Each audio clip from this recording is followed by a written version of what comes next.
नारायण नारायण नारायण भज मन नारायण नारायण नारायण।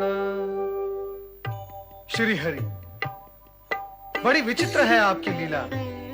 जिस प्रहलाद को जलाने का आयोजन था वो फूलों पर बैठा मिला, और जिसे ना जलने का वरदान प्राप्त था वो होलिका अग्नि में जलकर भस्म हो गई। धन्य है आप और आपकी लीला धन्य है। श्री हरि, आप ही की लीला के कारण भक्त प्रहलाद अग्नि से कुंदन की भांति निकल आए।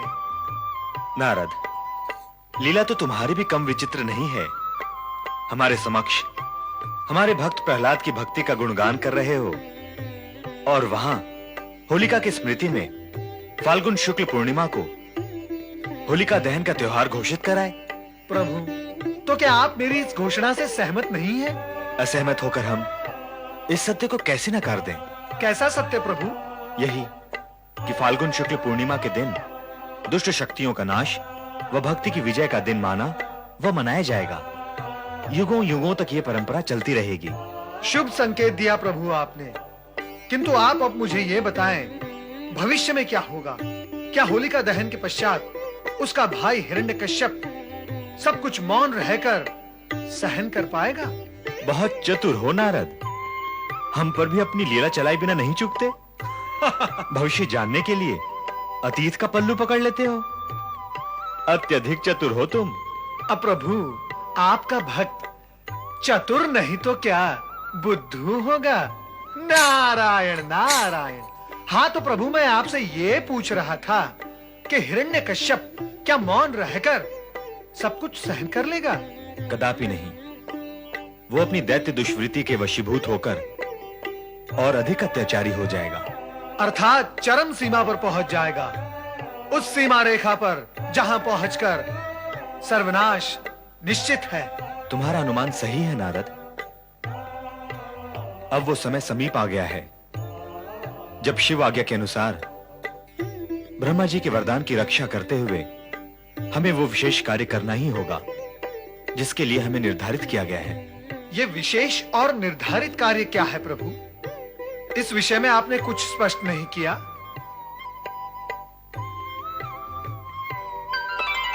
माता, नारद का प्रणाम स्वीकार करें। अब तक आप कहां थी माता? प्रभु का संग छोड़कर आप कहां चली जाती हैं? मैं क्या करूं नारद, तुम्हारे प्रभु तो मुझसे बात ही नहीं करते। मैं इनके मुखमंडल के दर्शन करते हुए कब तक यहाँ बैठी रहूं? तो क्या माता, आप भ्रमण करने चली गई थी?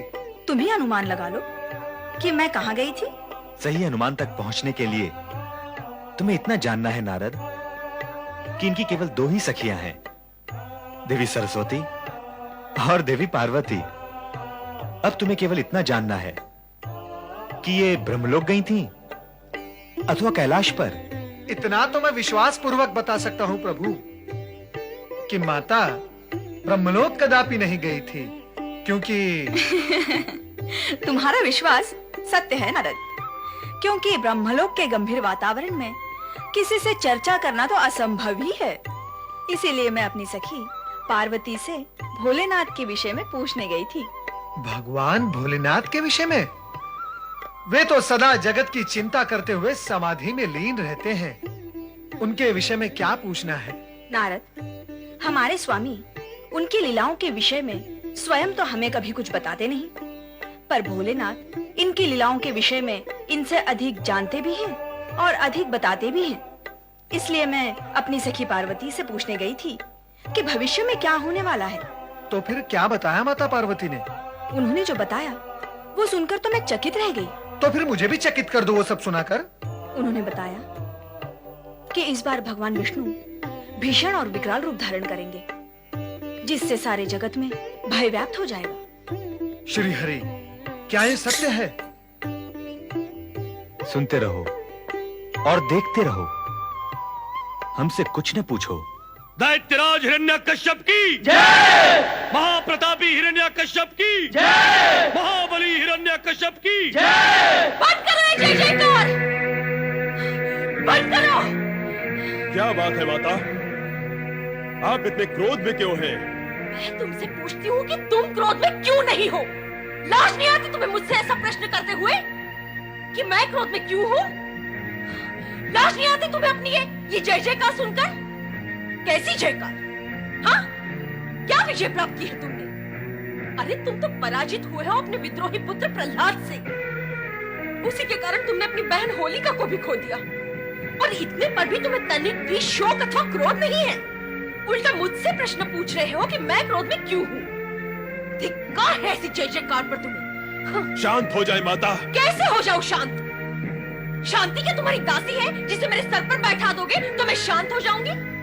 तो फिर आपके मन को शांत करने के लिए मैं क्या साधन करूं माता? जब तक तुम उस दुष्ट प्रहलाद और उसके भगवान विष्णु को दंडित नहीं करोगे, तब तक मेरे इस जलते हृदय की ज्वाला शांत नहीं होगी, कदापि नहीं होगी। होलिका के दहन ने मेरे मन में प्रतिशोध की ज्वाला भड़का दी है दैत्यराज। मैं प्रहलाद से ना सही, किंतु उसका राज्य विष्णु से प्रतिशोध अवश्य लूंगा। है कहां वो दुष्ट अधम बालक प्रहलाद? हम उसे अभी इसी समय दंडित करेंगे। सैनिकों, गुप्तचरों, जाओ और जहां कहीं भी हो प्रहलाद को ढूंढकर हमारे सामने लेकर आओ। जाओ। ओम हरि ओम हरि हरि हरि ओम ओम हरि ओम हरि ओम हरि ओम हरि हरि हरि ओम। पुत्र प्रहलाद, माता, कितना शांत और दिव्य वातावरण है इस आश्रम का। पर माता, बताओ कि तुम मुझे यहाँ लेकर क्यों आई हो? बताओ ना माता, तुम मुझे यहाँ लेकर क्यों आई हो? अब क्या बताऊं पुत्र, यहाँ आने और लाने का सत्य अत्यंत कटु है।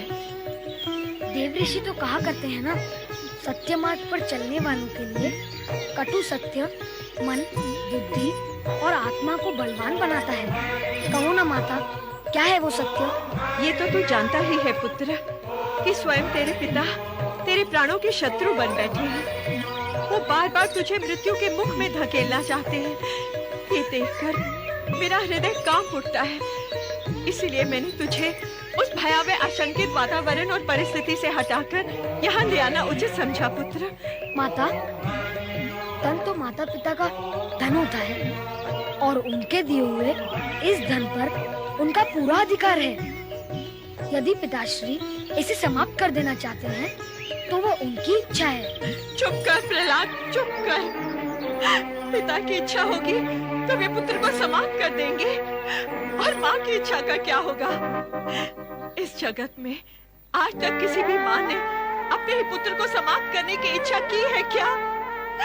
ऐसे कैसे मैं तुझे अपने पिता की इच्छा पर समाप्त होने दे सकती हूँ प्रहलाद?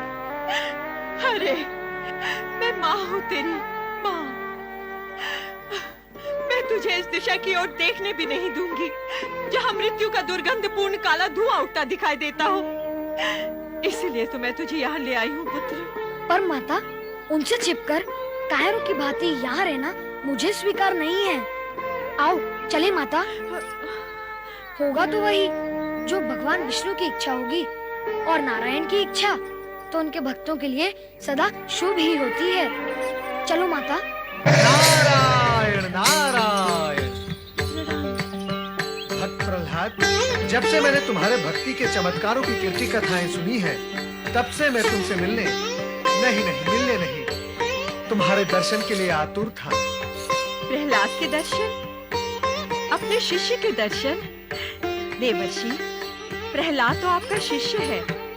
दर्शनाभिलाषी तो इसे होना चाहिए। सत्य तो ये है कि यदि आपका सहयोग न होता तो इसका जन्म ही संभव न होता। ये तो जन्म से ही आपका ऋणी है। प्रणाम देवर्षि। कल्याण भव, आयुष्मान भव, आनंद भव। देवर्षि, कल्याण और आनंद तो आपके आशीर्वाद और भगवान की कृपा से ही हुआ है। मैं माता द्वारा आपकी कृपा के विषय में भी सब कुछ सुन चुका हूँ। आप श्री नारायण के परम भक्त। बस प्रहलाद बस। मैं श्री नारायण का भक्त अवश्य हूँ, किंतु भक्ति की दृढ़ता में मैं तुम्हारी बराबरी नहीं कर सकता। इसीलिए तो मुझे तुमसे शिक्षा लेनी। क्षमा करें देव ऋषि, क्या आप अपने शिष्य की परीक्षा लेने आए हैं? कठोर परीक्षा? नहीं प्रहलाद, मैं तो तुम्हें ढूंढता हुआ ये संदेश देने आया था कि तुम्हारे पिता शत्रु भाव के वशीभूत होकर वो तुम पर चाहे जितने अत्याचार करे, किंतु तुम विचलित न होना, क्योंकि तुम्हारे साथ भगवान भोलेनाथ और श्री हरि विष्णु की असीम कृपा है। इसलिए अत्यंत भीषण और भयंकर विपत्तियां आने पर भी तुम्हारा किंचित भी अहित नहीं होगा। यही विश्वास हृदय में बनाए रखना। ये देखो राजकुमार प्रहलाद और दैत्य महारानी। पकड़ के ले चलो इन्हें। सावधान, शांत हो जाओ सैनिकों। राजकुमार कहते हो तुम इन्हें, है भी तुम्हारे राजकुमार। राजा की आज्ञा लेकर साथ आए हो, तो क्या राजकुमार के प्रति सम्मान की भावना राजमहल में छोड़कर आए हो? यदि आप राजकुमार को ले जाना चाहते हो तो ले जाओ, किंतु सम्मान के साथ। नहीं, मैं प्रहलाद को नहीं जाने दूंगी। अभी अभी देव ऋषि ने क्या कहा माता? तुम व्यर्थ ही चिंता करती हो। मुझे कुछ भी नहीं होगा माता। ये तेरा सोचना है पुत्र, क्योंकि तेरे साथ तेरे भगवान विष्णु हैं। तो मेरा सोचना कुछ और है, क्योंकि मेरे साथ मेरे पुत्र प्रहलाद की चिंता और उसका मोह है। माता, जब तुम मानती हो कि मेरे साथ भगवान विष्णु हैं और यह भी कहती हो कि तुम और तुम्हारी ममता मेरे साथ हैं, जब मेरे साथ भगवान विष्णु और तुम दोनों हो, तो क्या तुम्हारे साथ भी भगवान नहीं हुए?